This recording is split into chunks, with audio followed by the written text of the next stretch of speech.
अगर हम मत्ती उसका 18 अध्याय और 20 वचन पढ़ते हैं, मत्ती 18, मैथ्यू चैप्टर 18 वर्स 20,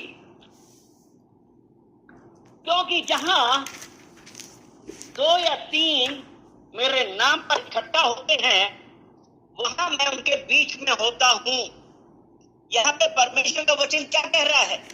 जहां 2 या 3 मेरे नाम पर इकट्ठा होते हैं वहां मैं उनके बीच में होता हूं। और यहां पे आपने देखा परमेश्वर का वचन जो कहता है जहां 2 या 3 मेरे नाम पर इकट्ठा होते हैं वहां उनके बीच में मैं होता हूं। और ये 2 या 3 लोग कैसे हैं? ये वो लोग हैं जो पवित्र आत्मा से पूरी तरीके से भरे हुए हैं, यानी कि जिनका पवित्र आत्मा से परिपूर्णता असली भराव है। आज अगर हम ये कह रहे हैं हमारी कलीसिया में, हमारी संगति में भरे लोग नहीं हैं, तो सबसे जरूरत इस बात की है कलीसिया की भरपूरी भीड़ से नहीं वरन परमेश्वर से होती है। आप परमेश्वर में कितना भरे हुए हैं? क्योंकि भीड़, जो भीड़ है वो हमेशा आत्मिक जीवन का प्रमाण नहीं है। लोग बहुत आ गए, लोग बहुत आए, और फिर वो किस टाइप के लोग थे? वो किस टाइप के लोग थे? लोग बहुत आए लेकिन आत्मा से नहीं भरे हुए हैं। कि कुछ बीज पथरीली भूमि पे गिरे, वहां उन्हें बहुत मिट्टी ना मिली और गहरी मिट्टी ना मिलने के कारण वे जल्द उगाए, पर सूरज निकलने पे वे जल गए और जड़ न पकड़ने से सूख गए।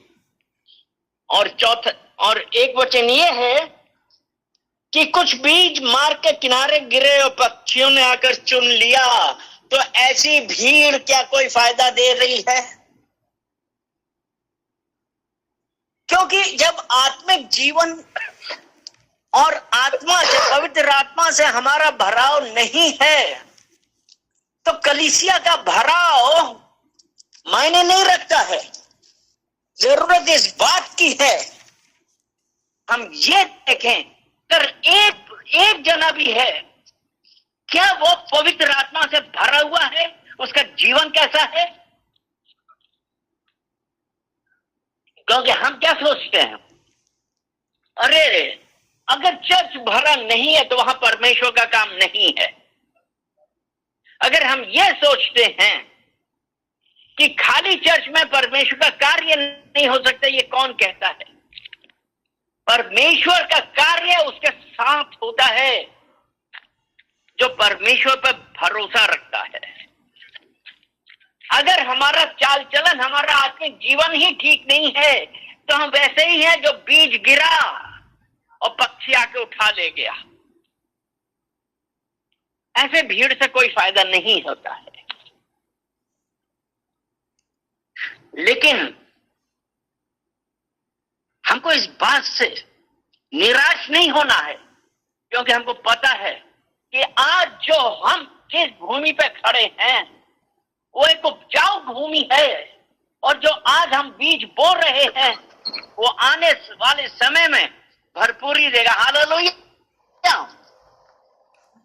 क्योंकि चर्च की वास्तविक भरपूरी जो है वो लोगों की संख्या नहीं है, बल्कि परमेश्वर की उपस्थिति से होती है। अगर परमेश्वर की उपस्थिति नहीं है, अगर हम लोग महसूस नहीं कर रहे हैं, परमेश्वर की उपस्थिति नहीं महसूस कर रहे हैं, तो हम खाली हैं। आज क्या हम परमेश्वर में हैं?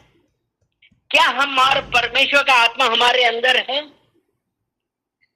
क्योंकि मत्ती 18:20 में यही है ना, जहां 2 या 3 मेरे नाम से इकट्ठा होते हैं वहां मैं उनके मध्य में हूं। और परमेश्वर की दृष्टि में क्या चीज जरूरी है? परमेश्वर की दृष्टि में यह महत्वपूर्ण है कि हम उसके नाम पे विश्वास करें और एक साथ इकट्ठे हों। प्रेरितों के कार्य 2 अध्याय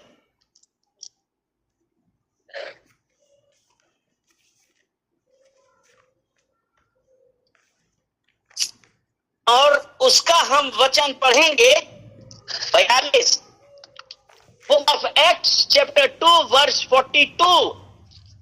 और वे प्रेरितों से शिक्षा पाने और संगति रखने और रोटी तोड़ने और प्रार्थना करने में लौलीन रहे।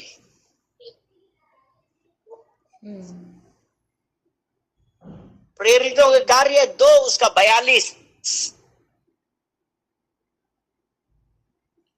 तो यहां पे हम क्या देख रहे हैं कि शिक्षा पाने के लिए क्या हमारे अंदर वो डिजायर है?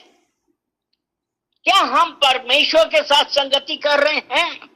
क्या हम ये कह रहे हैं, परमेश्वर खुदावन मुझे अपने पाक रूह से भर दे, अपने पवित्र आत्मा से भर दे। मैं नहीं, वरन तू है जो मेरे अंदर है, क्योंकि मैं अपने लिए मर गया, लेकिन पवित्र आत्मा परमेश्वर तू मेरे अंदर जीवित है। हालेलुया। आज जो कुछ भी हूं मैं सिर्फ उस परमेश्वर की वजह से हूं। पहला शमूएल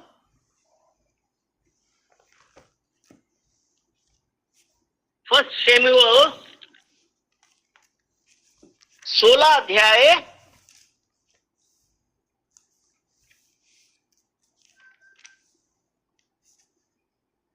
और उसका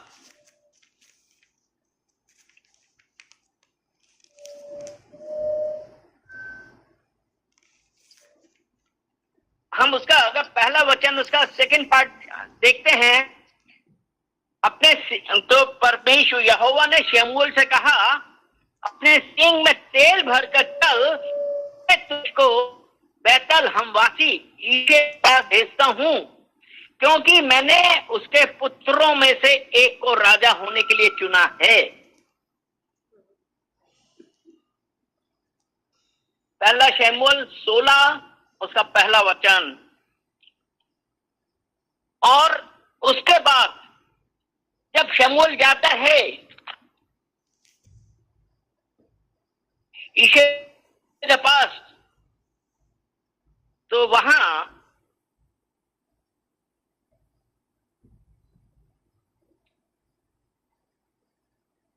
उसने, अब परमेश्वर ने उसको कहा था, तो वहां उसके सामने एक एक करके लोग आ रहे थे और शमूएल के दिमाग में यही था कि यही होगा। लेकिन परमेश्वर का, अगर उसका 7 वचन पढ़ते हैं, पहला शमूएल 16 अध्याय और 7 वचन, परंतु यहोवा ने शमूएल से कहा, ना तो उसके रूप पर दृष्टि कर और ना उसके कद की ऊंचाई पर, क्योंकि मैंने उसे अयोग्य जाना है। क्योंकि यहोवा का देखना मनुष्य का सा नहीं है। मनुष्य तो बाहर का रूप देखता है, परंतु यहोवा की दृष्टि मन पे रहती है। भीड़ और शोरगुल हम देखना पसंद कर रहे हैं, लेकिन परमेश्वर दिलों की सच्चाई को देखता है। क्या आज हम अपने उस खुदा के पास, अपने उस परमेश्वर के पास किस मोटिव से, किस उद्देश्य से आ रहे हैं? क्योंकि अगर हमारा उद्देश्य गलत है तो परमेश्वर के हम काम में नहीं आएंगे, परमेश्वर हमको नहीं चुनेगा। और परमेश्वर के राज्य में भीड़ नहीं, लेकिन चुने हुए विश्वासी ही काम में आते हैं। चुने हुए अर्थात जो आत्मा से परिपूर्ण होते हैं, जो परमेश्वर के आत्मा से भरे होते हैं। न्यायियों की पुस्तक 7 अध्याय में गिदोन चला था।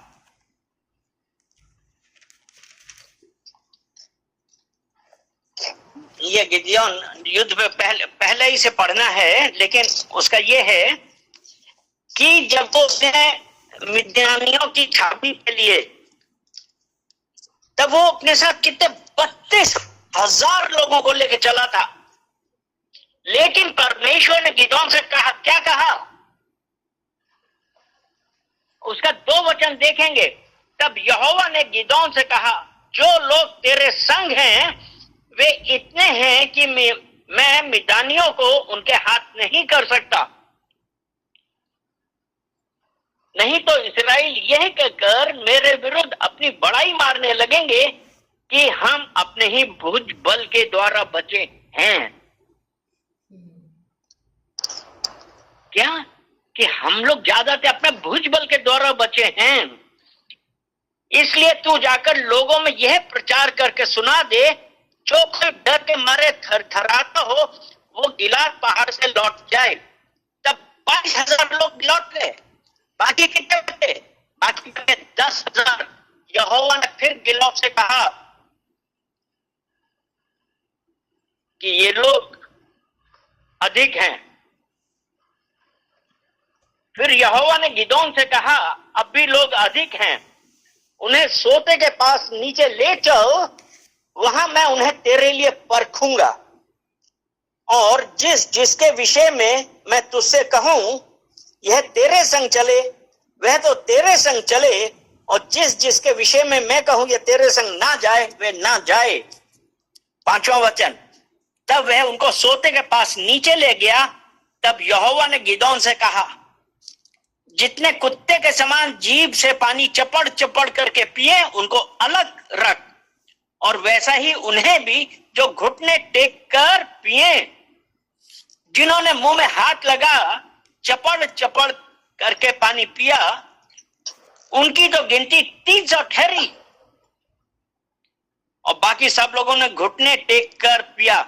7वां वचन देखें, 7वां वचन, तब यहोवा ने गिदोन से कहा, इन 300 चपड़ चपड़ करके पीने वालों के द्वारा मैं तुमको छुड़ाऊंगा और मिद्यानियों को तेरे हाथ में कर दूंगा, और अन्य सब लोग अपने अपने स्थान को लौट जाएं। परमेश्वर भीड़ नहीं चाहता है, परमेश्वर अपनी महिमा चाहता है।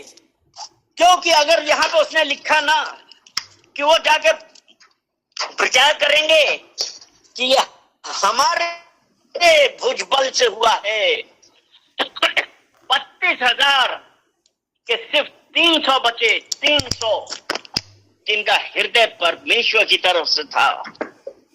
परमेश्वर भीड़ नहीं बल्कि परमेश्वर के प्रति समर्पित और आज्ञाकारी लोग चाहता है। आज हम देखें, क्या हम आज्ञाकारी हैं? क्या हम परमेश्वर के प्रति समर्पित हैं?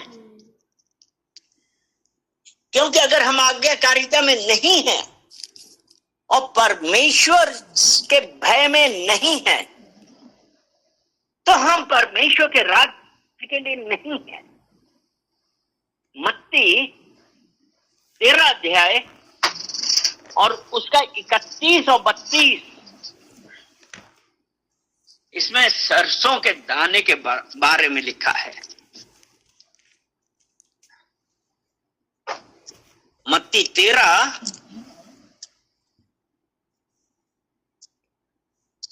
उसने उन्हें एक और दृष्टांत दिया। स्वर्ग का राज दाई के एक दाने के समान है, जिसे किसी मनुष्य ने लेकर अपने खेत में बो दिया।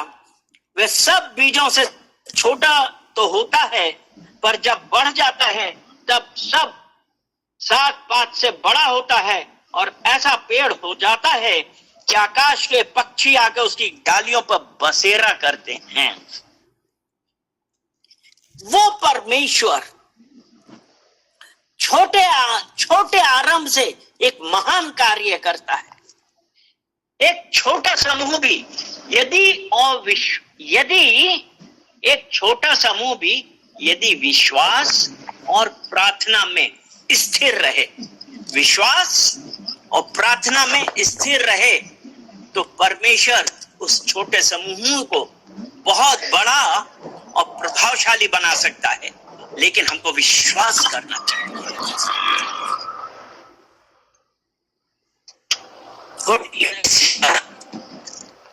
का भी प्रभु के राज्य में स्थान है, बड़ा स्थान है, जो विश्वास में और प्रार्थना में विश्वास करते हैं। इफिसियों 5 और उसका 18। अगर हम आत्मा से भरे हुए हैं तो हमारे अंदर स्थायी आनंद है, और आत्मा से हम भरे हुए हैं तो हमारे जीवन में शुद्धता होती है, पवित्रता होती है, और जो आराधना और धन्यवाद जो हम करते हैं, परमेश्वर की आराधना करते हैं, परमेश्वर की स्तुति करते हैं, धन्यवाद देते हैं, वो पवित्र आत्मा से भरने के परिणाम स्वरूप है। और जब हम आत्मा से भरते हैं तो परस्पर प्रेम और एकता, ये आत्मा का फल है। प्रेरितों के कार्य 2 उसका 41। अतः जिन्होंने उसका वचन ग्रहण किया उन्होंने बपतिस्मा लिया, और उसी दिन 3000 मनुष्यों के लगभग कितने 3000, क्योंकि पेंटेकोस्ट वाले दिन, पेंटेकोस्ट का दिन वो लोग बहुत थोड़े थे, लेकिन जब आत्मा से भर गए तो प्रभु ने हजारों को, और तब हजारों ने प्रभु को स्वीकार किया। परमेश्वर का कार्य है, अद्भुत है। और भीड़ हमेशा आत्मिक जीवन का प्रमाण नहीं है। अगर हम एक उदाहरण देते हैं, मरकुस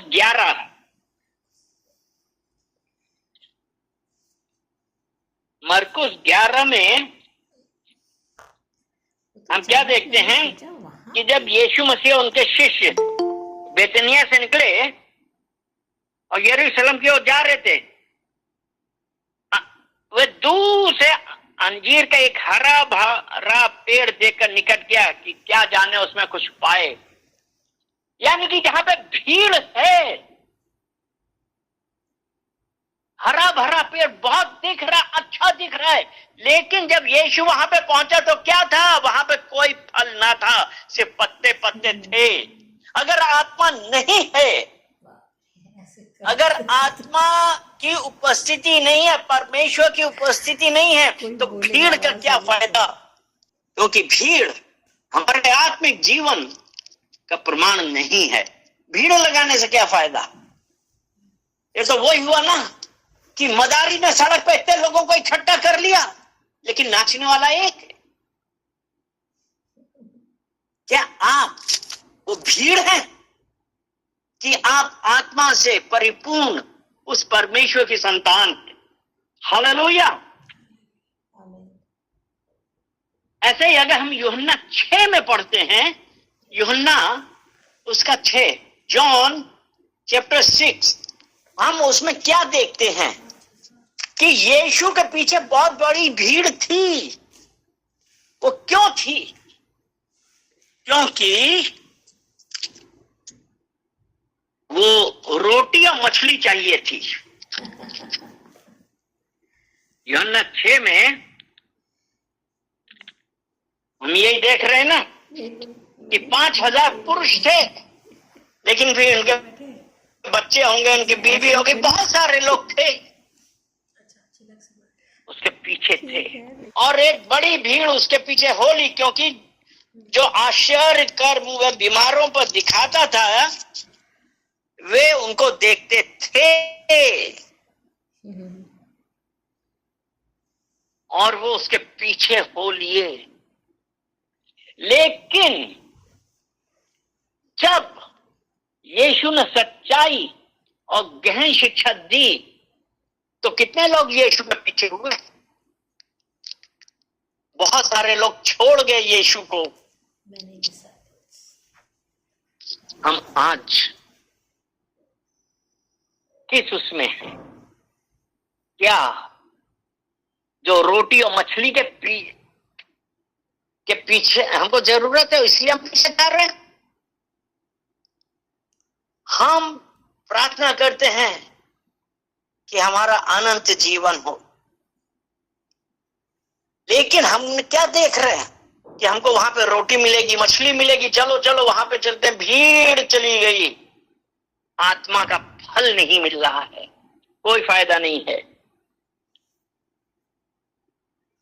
अगर परमेश्वर की उपस्थिति नहीं है तो हम भीड़ नहीं बनना चाहते हैं, हम परमेश्वर के शिष्य बनना चाहते हैं। और भीड़ हमेशा सच्चे विश्वास का तो प्रमाण ही नहीं। इसीलिए रोमियो 8 और 14, रोमन्स चैप्टर 8 वर्स 14, जो आत्मा के चलाए चलते हैं, जो परमेश्वर की आत्मा के चलाए चलते हैं, वही परमेश्वर के पुत्र कहलाते हैं। हमको परमेश्वर का पुत्र होने के लिए जरूरी है कि हमारे अंदर परमेश्वर का आत्मा होना चाहिए। हालेलुया। और हम उसके अनुसार चलें कि जितने लोग परमेश्वर के आत्मा के चलाए चलते हैं वही परमेश्वर के पुत्र हैं। और अगर हम परमेश्वर के पुत्र हैं तो हमारे अंदर दासत्व की स्पिरिट नहीं है। अगर हमारे अंदर परमेश्वर का आत्मा है तो हम किसी के अंडर में नहीं है, पाप के अंडर में नहीं है।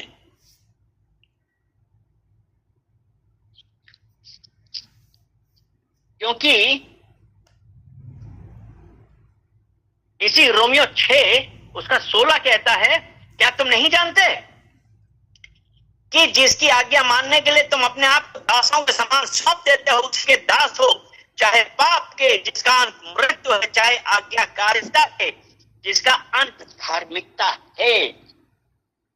और आज्ञा के आज्ञाकारिता, किसकी आज्ञाकारिता? परमेश्वर की। परमेश्वर की आज्ञाकारिता यानी कि परमेश्वर का आत्मा, और उसके चलाए चलते हैं। इसलिए हम परमेश्वर के पुत्र और पुत्री कहलाते हैं। हालेलुया। जरूरत इस बात की है कि हम जब प्रभु के पीछे हैं, उसके आत्मा के चलाए चलते हैं, तो हमें कोई रोक नहीं सकता। यूहन्ना जॉन चैप्टर 6 वर्स 35, यीशु ने कहा, जीवन की रोटी मैं हूं, जो मेरे पास आता है वह कभी भूखा ना होगा, और जो मुझ पर विश्वास करता है वह कभी प्यासा ना होगा। यीशु ने क्या कहा? जीवन की रोटी मैं हूं। बीज कहां पे गिरा है? अच्छी भूमि पे।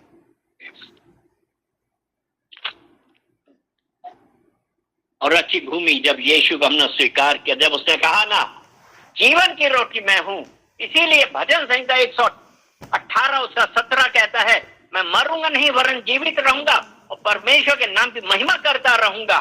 मैं मरूंगा नहीं वरन जीवित रहूंगा, अर्थात इस धरती से तो चला जाऊंगा लेकिन परमेश्वर के साथ जीवित रहूंगा। हालेलुया। तो जब उसने कहा ना जीवन की रोटी मैं हूं, जो मेरे पास आता है वह कभी भूखा ना होगा, और जो मुझ पर विश्वास करता है वह कभी प्यासा ना होगा। यानी कि यीशु क्या करते हैं? अगर यीशु ने कहा वो कभी भूखा ना रहेगा, इसका क्या मतलब है? यीशु कौन सी रोटी है?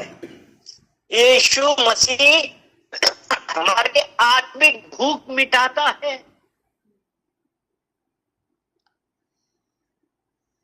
आत्मिक भूख मिटाता है यीशु मसीह। और जो यीशु में विश्वास करते हैं वो कभी प्यासे नहीं होंगे। और सेटिस्फैक्शन, सच्ची तृप्ति कहां से है? सिर्फ यीशु मसीह के साथ है। तो आज क्या हम यीशु को स्वीकार कर रहे हैं? क्या हम ये कह रहे हैं कि यीशु मसीह हम मेरे जीवन की रोटी है? ना मैं कभी भूखा हूंगा, ना कभी प्यासा हूंगा, क्योंकि यीशु ही मेरी रोटी है, यीशु ही मेरे जीवन का जल है। हालेलुया। तो आज जरूरत इस बात की है हम ये देखें कि जो हमारी करीबी किसके साथ है। अगर हम यीशु को मानते हैं और अगर हमारे अंदर परमेश्वर का आत्मा नहीं है, अर्थात हमने संसार की चीजों को अपने ऊपर हावी होने दिया है, उसके अनुसार चल रहे हैं, तो हम परमेश्वर के पुत्र या पुत्री कैसे कहलाएंगे? क्योंकि वहां पे तो ये कहा है जो परमेश्वर के आत्मा के चलाए चलते हैं वही परमेश्वर के पुत्र हैं। तो इसलिए हम धन्यवाद करते हैं कि हम परमेश्वर के पुत्र हैं। हम भीड़ नहीं हैं, वरन परमेश्वर के एक सिपाही हैं। हालेलुया। हम परमेश्वर की आर्मी के एक जनरल हैं। हालेलुया। चलिए प्रार्थना करते हैं। धन्यवाद धन्यवाद धन्यवाद हैं कि वो उस बड़ी भीड़ के समान ना हो जो सिर्फ रोटी और मछली के लिए जा रहे थे कि जब यीशु ने सच्चाई बताई तो कितने लोग उसको छोड़ गए थे। पिता परमेश्वर एक एक जन को आप छुइए और पिता परमेश्वर उनको जीवन यथार्थ सत्य बताइए, क्योंकि सत्य मार्ग और जीवन यीशु है और जो उसके पीछे हो लेगा वो कभी अंधकार में ना रहेगा। पिता परमेश्वर हम धन्यवाद देते हैं, हम धन्यवाद देते हैं। एक एक जन को हम आपको कमिट करते हैं और कहते हैं पिता परमेश्वर आप बढ़ें और हम घटें। एक धन्यवाद करते हैं, सारा आदर महिमा हम आपको देते हैं यीशु मसीह के नाम से। आमीन आमीन।